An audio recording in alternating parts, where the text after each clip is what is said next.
बिस्मिल्लाहिर्रहमानिर्रहीम। अस्सलाम वालेकुम नाज़रीन, आज का हमारा लेसन फ़ेल माजी को मज़ारे में तब्दील करने के हवाले से है।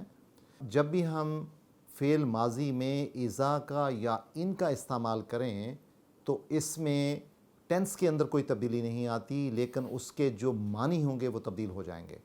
गोया कि फ़ेल माजी जो है वो फ़ेल मज़ारी के मानी देगा।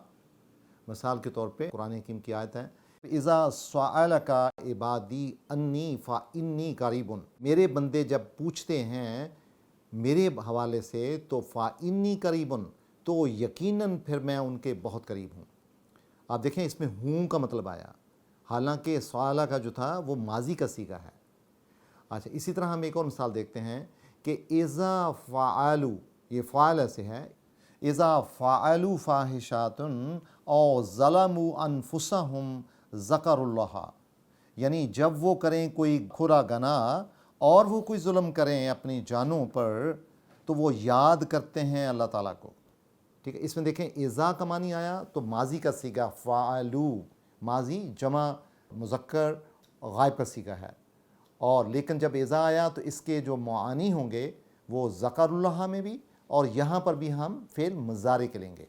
तो नाज़रीन, ये एक कायदा है बाकायदा कि जब इज़ा और इन किसी भी फ़ेल माजी पे दाखिल हो जाएगा तो उसके जो मुआनी होंगे वो हम माजी पे नहीं करेंगे, वो हम हाल पे करेंगे। और इसी तरह सलाहा कहते हैं साले होना, फ़ाला के वज़न पे है, और फसदा कहते हैं ख़राब होना, ये भी फ़ाला के वज़न पे है। अब अगर है शकरा, शुक्र अदा किया, इन शकर तुम, अगर तुम शुक्र करोगे, ये भी फ़ाला के वज़न पे है। फिर कफ़रा, उसने नाशुक्री की, फ़ाला के वज़न पे है।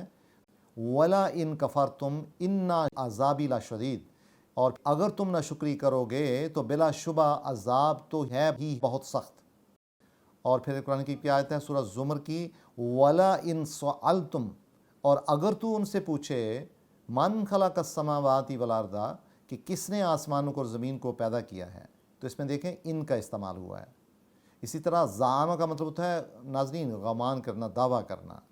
इन ज़अमतुम अन्नकुम औलियाउ लिल्लाहि मिन दुनिन नास, और अगर तुम दावा करते हो कि बस तुम ही दोस्त हो अल्लाह ताला के दूसरे लोगों के अलावा, तो ये ज़ामा से वाज़ेह है। तो यहाँ पर भी आप देखें कि इन का इस्तेमाल हुआ है, और इसको हमने जब तर्जमा किया है तो हमने फ़ेल मज़ारे में किया।